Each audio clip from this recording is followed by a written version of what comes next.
Okay, for 22, they want to solve for the given variable. So A, I'm going to cross multiply, right? So I'm going to say that 7 times 4x equals 5 times x minus 2.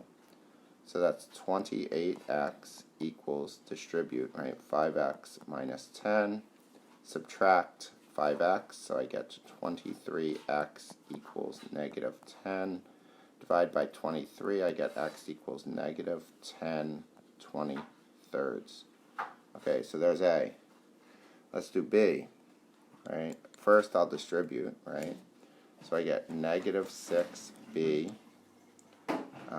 plus 21 equals, now I'm going to combine like terms. Negative 3b and negative 3b is negative 6b plus 21. So I could look at this and I can see the left-hand side and right-hand side are the same. So whatever I put in for B, it's going to be true. So this is all real numbers, right? If you didn't notice that, you would have added 6b, right? You would have come down, right? You would have added 6b to both sides and got 21 equals 21 and said, when does 21 equal 21 all the time, and gotten all real numbers. So let's do C. I'm going to distribute the minus 2 in, right?